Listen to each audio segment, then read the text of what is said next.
Bavandimwe rero ndashaka uyu munsi ko dukomeza umwami yaduhaye uburyo ndashaka ko dukomeza ku rwandiko Pawulo yandikiye amatorero y'i Galatiya. Ubushize twari twararebye introduction cyangwa se iriburiro, tureba ese uru rwandiko rwanditswe nande, tubona ko ari Pawulo, tubona abo yandikiye mu gice cya mbere umurongo wa 2, turabandikiye mwebwe abo mu matorero y'i Galatiya, mu matorero mu bwinshi. Tubona ko nyine ari urwandiko kimwe mu zindi Pawulo yanditse. Tubona ko yanditse hafi impapuro 14 zo mu bitabo 27 by'isezerano rishya. Imana nyine yamukoresha umurimo ukomeye. Ibi ni ibintu na Petero mu rwandiko rwa 2 igice cya 3 yavuze, aravuga ngo mwene data Pawulo yahishuriwe ubwiru bw'Imana cyane, ngo ubwenge yahawe, ngo hari abenshi babigoreka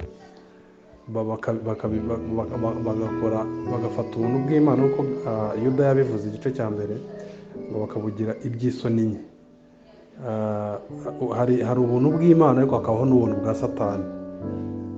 Nicyo kinyuranyo cyiza umuntu yakoresha. Abavandimwe bajya bakunda gukoresha ubuntu buciriritse, ariko bituma mba numva bitabiha uburemere koko bifite.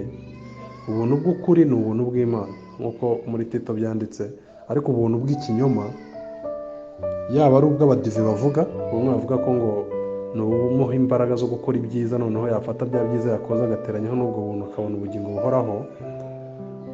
Yaba ari bwa bundi bwa sultani buvuga ngo yakoze icyaha ashima Imana, nk'aho Imana ari umuhesha w'ibyaha. Bivuze nk'umuntu ibyo ngibyo, nsubiramo ibyo bavuga, ubwo ni ubuntu bwose bwa Satani. Ni ikinyuranyo cy'ubuntu bw'Imana, ni ubuntu bw'abadayimoni. Ubuntu nyabwo ni uguha ijuru utarikoreye, ukaba ubizi neza utuje mu mutima wawe, ariko ibyo bigatuma uhirimbana nk'aho urimo gukorera ijuru. Ibi ni byo Paul yavuga ngo nakoze imirimo myinshi kurusha izindi ntumwa zose. Si uko yibonaga. Mujye mwibuka ko Paul yavuze ikintu aba ari inspired by the Holy Spirit, aba ari umwuka wera urimo bivuga. Iyo Paul yivuzeho ikintu, niho njyana na gayira abavandimwe batandukanye bagenda ukumva umuntu aravuze ati ngewe umutima nkorera Imana n'umutima wose utaryarya. Mwumva uyu muntu ntabwo azi neza icyo icyaha ari cyo kimurimo.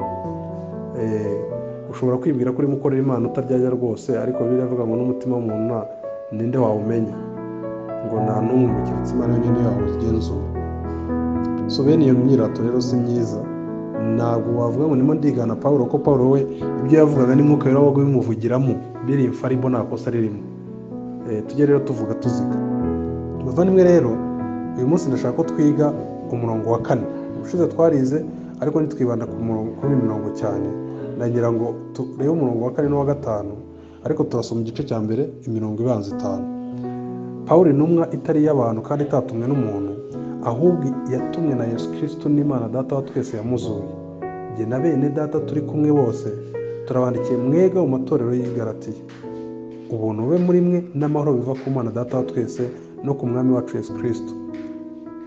Umurongo wa 4, witangiye ibyaha byacu ngo turokore iki gihe kibi cya none, nk'uko Imana Data wa twese yabishatse. Icyubahiro kibi cyayo iteka ryose. Amen. Bavandimwe rero, iyo niyo mirongo nshaka ko tuza kwigaho, nsaba ngo tubihugukire tubyumve. Ndagira ngo murebe muri aya magambo ari mu mirongo 4 ibanza, ndetse wenda navuga 5. Pawulo agaragazamo uwamutumye. Ni ukuvuga ngo ingingo yose tuziga muri uru rwandiko tuzamenye ko ari amagambo yaturutse mu kanwa k'aba bakurikira. Ku murongo wa 1, intumwa itari y'abantu. Ibintu tuziga ntibikomoka ku bantu. Ikindi, ntiyatumwe n'umuntu, ahubwo yatumwe nande na Yesu Kristo n'Imana Data ya twese yamuzuye. Ni ukuvuga ngo Paul icyo arimo avuga ngo amagambo ngiye kubabwira nkabandikira, urabyumva bavandimwe, ni amagambo nkura mu kanwa k'Imana.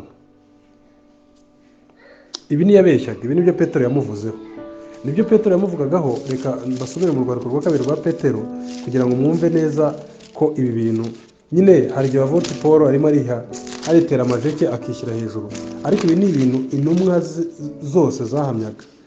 Reka wenda mwumve mu gice cya gatatu Petero wa wundi mu gice cya kabiri cy'Abagalatiya yahuye nawe akamukabukira, umva ibyo yavuze. Urwandiko rwa Petero rwa kabiri igice cya gatatu, reka nsome mwumve.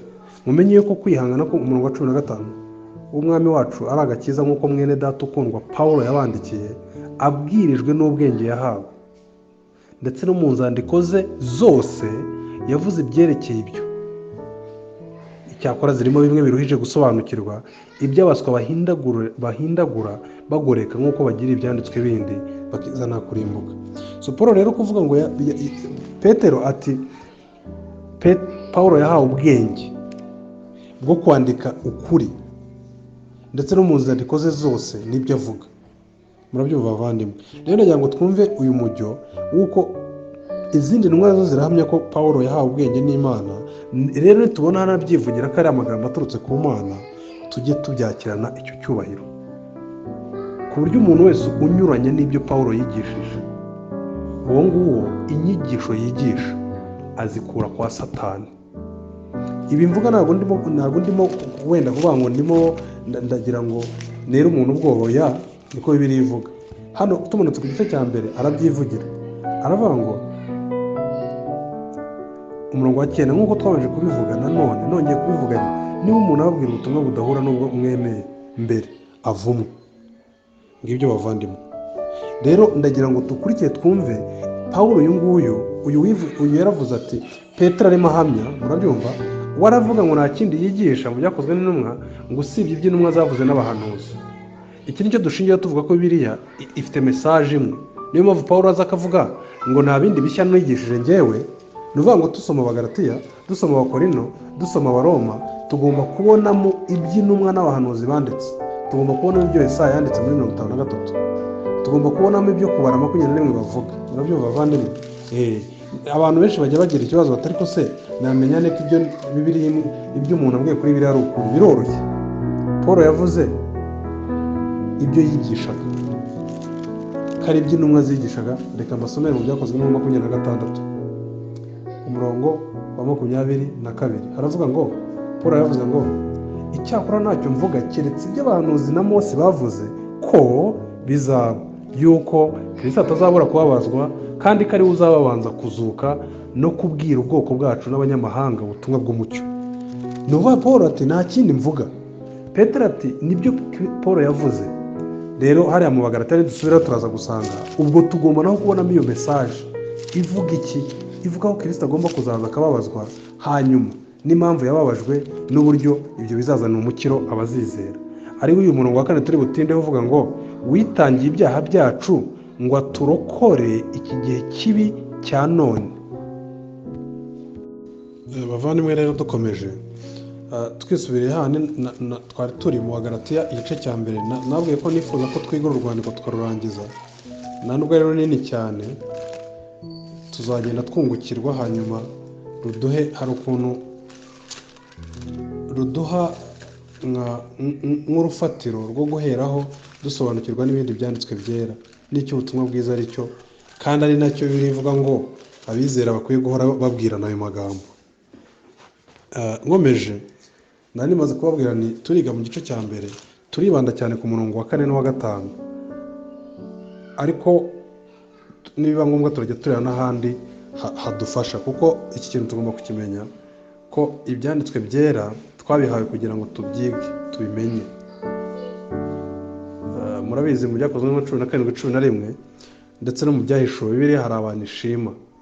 Imana igashima abantu, ibashimira ko babashe kugenzura ibyo bigishijwe. Niyo mpamvu rero mbangira ngo icyo musobanuro wowe ufate Bibiliya uri wenyine ugenzure ko biri mu byanditswe byera.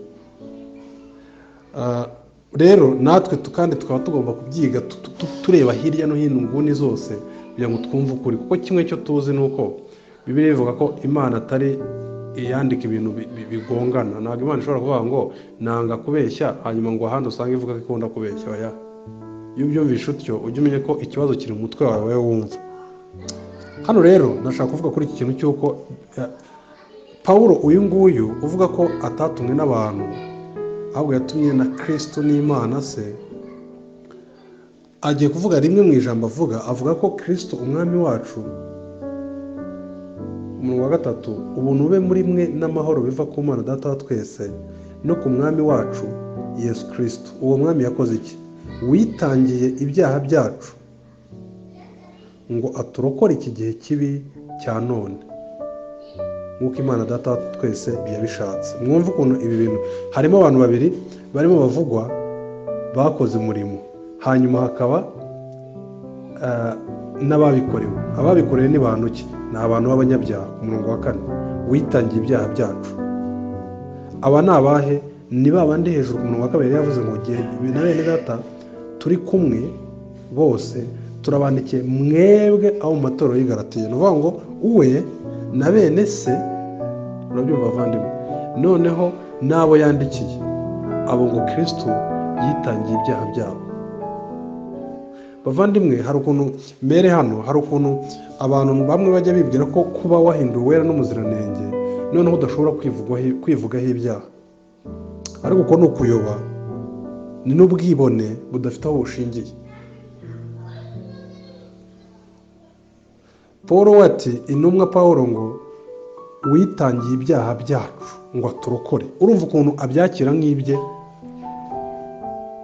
Iyo niyo ntambwe ya mbere y'umuntu ujya gukizwa, ni ukubanza kwireba kandi ko ari wowe kibazo ubwacyo, atari ukuvuga ngo ntabanzenguruka. Hari abantu bamwe bibwira ko ububi bwabo n'ubunyabyaha, niba umukobwa yicuruza akabona amafaranga amurihirira, cyangwa se akajya mu kazi agaseka za fake smile kugira ngo ibyo bamwigishije ngo yatractinge areshye abagabo b'amarari, ibyo hanyuma wabwira ibyaha n'icyo akavuga ngo rega ni ubuzima. Oya, ujya gukizwa ibyo bivaho. Ntabwo aba akirebera ububi bwe ngo kubera ubuzima, ntabwo aba akirebera ububi bwe ngo kubera ko iwacu batandukanye niyo mpamvu ndi umwana mubi, ntabwo aba akirebera ububi bwe ngo kuko iwacu bakoreje jenoside cyangwa bayikorewe ngo bityo rero nanjye ngomba kwitwara ntya. Oya, ubu bwe arabwakira akabwita ubwe. Ndetse na Pawulo, Sultani na bagenzi be rero mumenye ko ari abanyabinyoma n'abandi bose. Umuntu wese wibwira ko gukizwa bimugira Imana, oya, uguma mu cyiciro cy'abantu buntu. Imana ikabiguhaye amahirwe yuko igukuye mu rupfu ikuzanye mu bugingo. Ariko aho seho turi bwibande, witangiye ibyaha byacu byawe, ugomba kuba ubizi, ukabibara, ukabyandika, ukaba uzi ko ari ibyaha byawe. Nta muntu n'umwe ushobora kuza ku mwami ngo akizwe atazi icyo yakijijwe, ntibishoboka. Ariko reka dukomeze. Ariko harimo n'ikindi twarimo cyo gushira amanga kwa Pawulo, ko kwita abantu abanyabyaha nawe yishyizemo, ariko ntarye iminwa.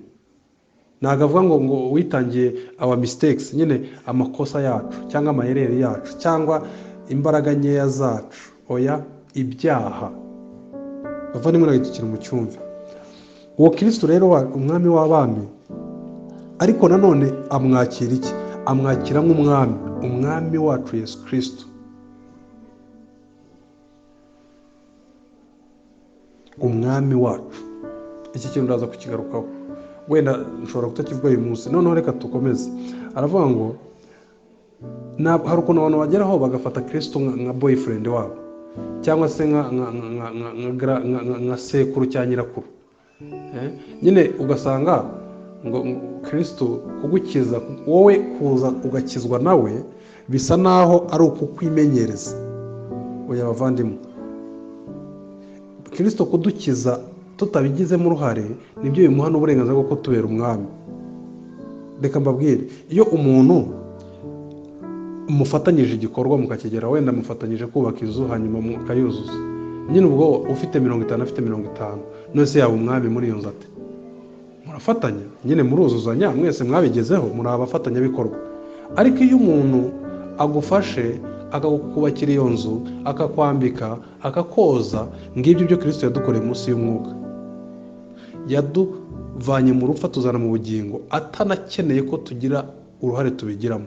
Nibyo Abaroma 3 bavuga, dukizwa n'ubuntu kubwo kwizera. Abaroma 3 bavuga ngo ngo dutsindishirizwa n'ubuntu bwayo ibiduhereye ubusa, ikiguzi ni ubusa. Ibyo rero nibyo bimugira umwami, kuko ntabwo aramutse wowe ukorera ijuru akariguha mwaba muri abafatanyabikorwa, ntabwo yaba ari umwami. Nubwo waba ufiteho akadomo kamwe mu ruhare mu kugira ngo ujye mu ijuru, ntabwo Kristo yaba umwami. Nyine yaba yarakoze 99 nawe ugakora rimwe. Ibyo ni ugusuzugura, ni ukumwambura ubwami. Ikimuha ubwami ni uko wowe uri masikini ntabyo gukiranuka ufite, akari ukwambika ikanzu yo kwera ukabona ubugingo buhoraho. Icyo nicyo kimuha kuba umwami, kuko nta janja ryawe ririmo. Bavandimwe rero, dukomeje, ndagira ngo uyu murongo wa 4 nse n'ugerageza kuwuhambura, dutege amatwi twese twumve aho biturebera twebwe, twumve n'icyo bivuze kutarizera.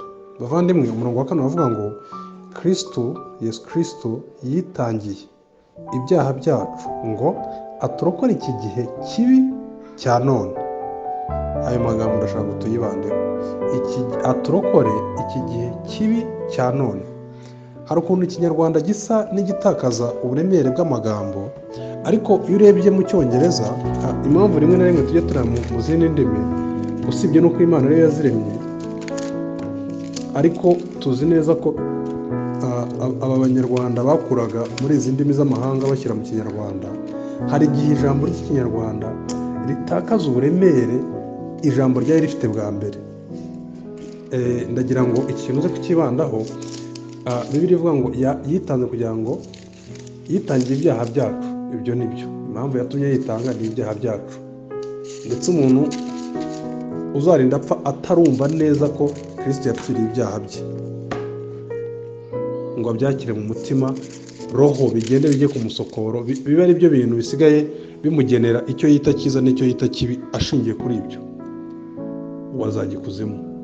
Mu cyongereza avuga ngo who gave himself for our sins to deliver us from the present evil age. Ngo witanze, kagenda bishyira mu kinyarwanda, yitangiye ibyaha byacu kugira ngo atwarure twebwe aba yitangira ibyaha byabo muri iyi si mbi ya none. Iyi si mbi ya none, aturokore iki gihe kibi cya none.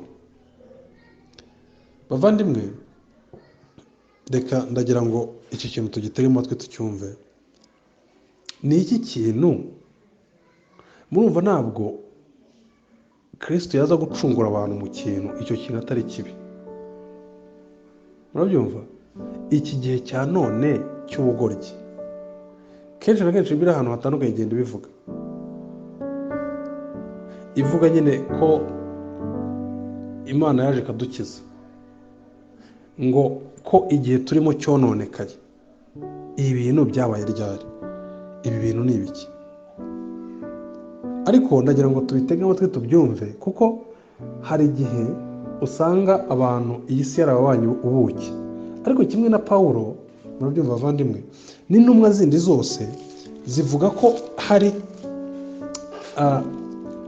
akaga gateganyirijwe iki gihe cya none, gateganyirijwe iyi si ya none, ku buryo umwanditsi intumwa Yohana arimo yandika abwira intumwa, avuga abera akabwira ibintu bikomeye, ku buryo nyine usanga ko tugomba kumva iki kintu ko turi abashyitsi n'abimukira. Mu rwanda rwa mbere igice cya 2 Yohana aravuga ngo nimugakunda iby'isi cyangwa ibiri mu isi.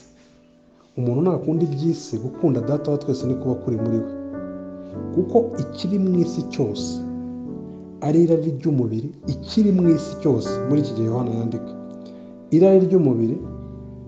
Bavandimwe, ndagira ngo mumenye ko hari hataraza interinete, hari hataraza ibi tubona uyu munsi by'amahanga n'amaviza n'indege. Murabyumva? Noneho mwumve ukuntu uyu mugabo arimo atakamba avuga ibyari mu isi ye. Aha ni mu kinyejana cya mbere, ni ukuvuga ngo imyaka 100 itarashira Yesu avuye mu isi. Izi zari intumwa babandi bagendanye nawe bari bakiriho nyine batarapfa. ngo umuntu akunda iby'isi, gukunda Data wa twese ni kuba kuri muri we, kuko ikiri mu isi cyose ari irari ry'umubiri, ari irari ry'amaso, kwibona ku by'ubugingo bidaturuka kuri Data wa twese, ahubwo bituruka mu isi. Mwibaze, ahubwo bituruka mu isi. None harakomeza, kandi isi irashirana no kwifuza kwayo, ariko ukora ibyo Imana ishaka azahoraho iteka ryose. Iyo Bibiliya ivuga ngo ukora ibyo Imana ishaka, muzaze mujya muri Yohana 6:29 muzamubona icyo Imana ishaka. Ishaka ko abantu bizera uwo yatumye, ari we Yesu Kristo. So bavandimwe, ndagira ngo mwumve iki kintu. Yaba Yohana, yaba Petero, yaba Pawulo, Petero mu rwandiko rwa 2 igice cya 3 avuga ko iyi si ibikiye umuriro uzagurumana. Nta nubwo ari umuriro usanzwe gusoya ngo uzagurumana hari n'induru nyinshi abantu bataka.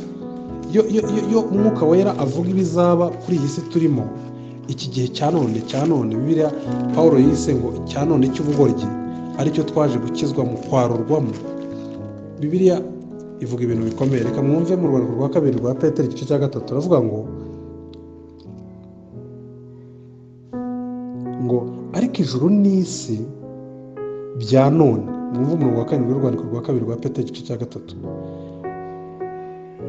Ariko ijuru n'isi bya none, iryo jambo niryo nanone iryabibikiye umuriro uzatera ku munsi w'amateka, urimbure abatubaha Imana. Murabyumva bavandimwe? Icyo kintu muracyumva? Ngo ariko iyi si n'ijuru bya none, iki gihe cya none kidufite, ngo ijambo ryari bibikiye umuriro ngo bizashya ku munsi w'amateka bikongoke. Murabyumva bavandimwe? Ku murongo wa 11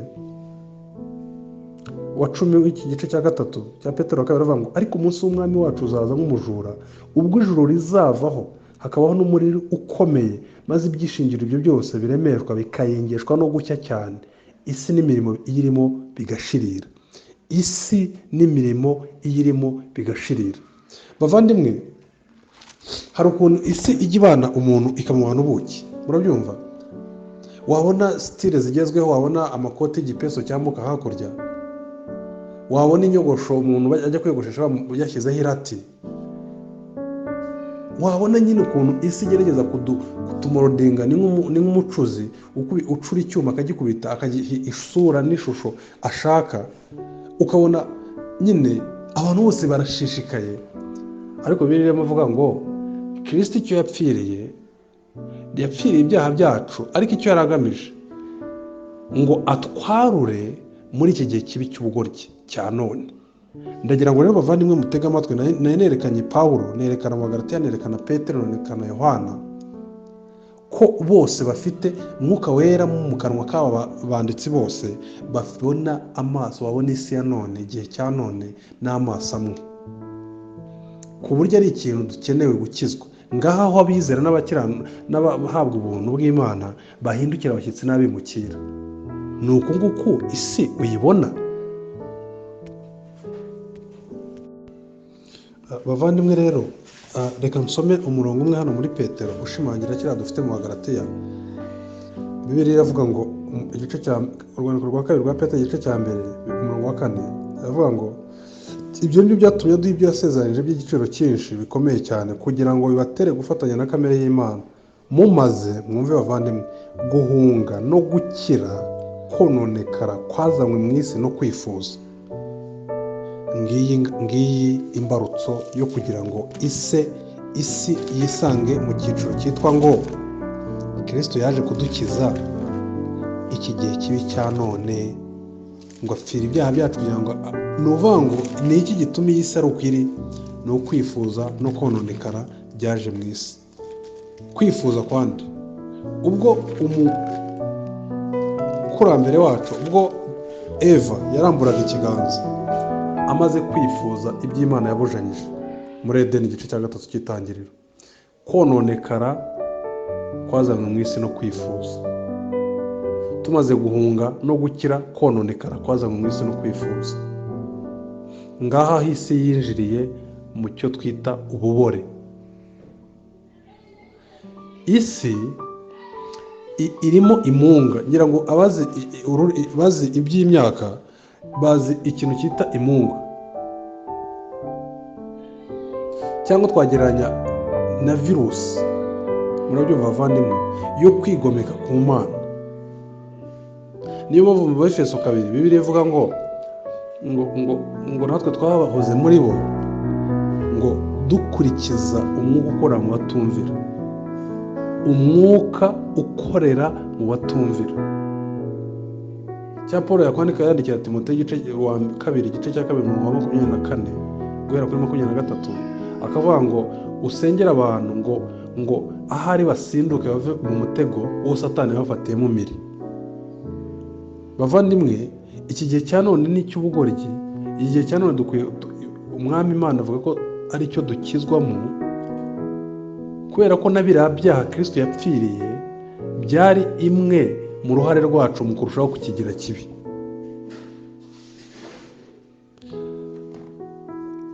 Ibi Kristo yaravuze muri Luka 17, yaravuze ngo uko byari bari mu minsi ya Nowa niko bizaba bimeze no kugeza ku mperuka, mu minsi y'umwana w'umuntu. Uko byari biri mu minsi ya Loti niko bizaba biri mu minsi y'umwana w'umuntu. Avuga ku bijyanye n'igihe azagarukira aje mu isi, aravuga ngo uko byari biri Sodomo n'i Gomora niko bizarinda bigera. Ndababwiza ukuri bavandimwe ko ntabwo hatagira umuntu wibeshya ko ibintu birimo kugenda biba byiza. Waba utazi ibyanditswe byera by'umwami wacu Yesu Kristo. Yarabivuze ngo uko byari biri mu minsi ya Nowa niko bizaba biri no mu minsi y'umwana w'umuntu. Nuvuga ngo yaravuga ngo igihe nzagaruka, nyine ubutinganyi buzaba bwaragafashe agasozi, urabyumva, gukunda isi, kwikunda, gutandukana by'abashakanye, feminisme, nyine aho abagore batumva ko bafite inshingano Imana yabahaye n'abagabo ngo bagire inshingano zabo. Bavandimwe, niko bimeze.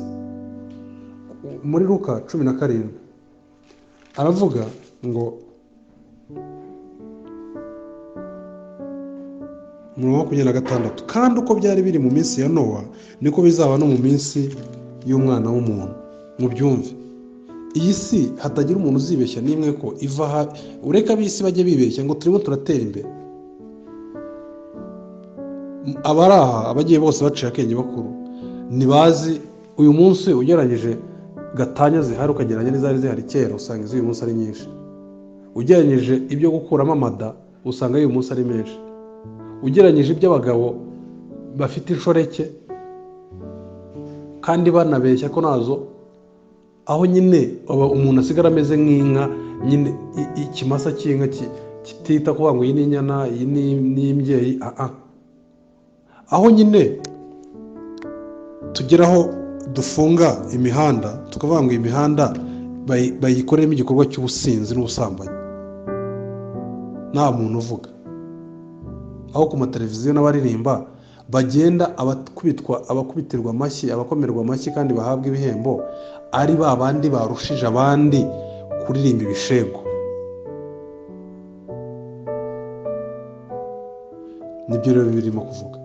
Kristo ati uko byari biri mu minsi ya Nowa niko bizaba no mu minsi y'umwana w'umuntu. Uko byari biri mu itangiriro Sodomo na Gomora itwikwa niko bizaba biri no kugaruka kwa Kristo. Iki rero ni gihamya cy'uko nyine umuntu ufite ibyiringiro bye kuri iyi si ni wo kugirwa imbabazi. Umuntu uri ahangaha uvuga ngo kandi kuko uzabibona, nibyo Pawulo yandikaga mu Bafilipi igice cya 3 ngo bahoze umutima wabo ku by'isi. Bavandimwe, gukizwa ni iki? Gukizwa ni ukumenya ko uri umunyabyaha, ukamenya ko kuva ubayeho kugeza igihe icyo gihe umenyeye ibyo, wamye uri umuntu wenyegeza inkwi zo gutwika iyi si, ubwibone bwo kuby'ubugingo, amarari. Icyo gihe rero ukamenya ko Kristo yagupfiriye kugira ngo yishyure ibyo, warangiza ugahindukira ukamwiringira, ukabarwaho kwera kwe.